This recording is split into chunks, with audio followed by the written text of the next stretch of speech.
আবার না বললে নয়, আমাদের পেঁয়াজের সময় হয়ে গেছে, চারিপাশে শুধু খালি খালি কাজে লাগে, নির্দোষীরা ফাইসে যাচ্ছি, তো আমরাও ফাইসে যাচ্ছি।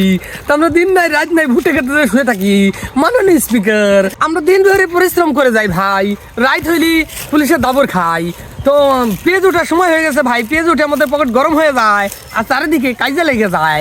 এই ব্যবস্থা আপনাদেরকে জানাতে চাচ্ছি মাননীয় স্পিকার, আমাদের চারপাশে পুলিশ এবং সেনাবাহিনীর সাথে সাথে মিলিটারি রাখা হোক, এই মাননীয় স্পিকারকে আমরা জানাতে চাই, আপনাকে জানাতে চাই আমাদের চারপাশে মিলিটারি রাখা হোক এবং আমাদেরকে সুযোগ সুবিধা দেওয়া হোক, আমরা যেন ভালো থাকি। আপনার এই দাবি নিয়ে আপনার কাছে আসছি যে আমাদেরকে চারপাশে মিলিটারি রেখে বাঁচানোর দায়িত্ব আপনার পর দেওয়া হলো, আমাদেরকে ক্ষমা করে দিন। আপনারা এসে একটু ঘুরে যাবেন, আমাদের বাড়িঘর খুব একটু দেখে যাবেন, আমাদের দরিদ্র ইউনিয়ন আমি আপনাদের মাঝে তুলে ধরবো, সেজন্য আমরা চলে এসেছি। আমাদের দরিদ্র ইউনিয়নে থাকার মতো ঘর বাড়ির ব্যবস্থা নাই, তার জন্য আমরা এই দরিদ্র ইউনিয়ন তুলে ধরেছি, আপনারা দেখতেই পাচ্ছেন। তো এই মুহূর্তে আপনাকে দেখানো হচ্ছে চারিদিক ঘুরে ঘুরে, আপনারা দেখে নিন।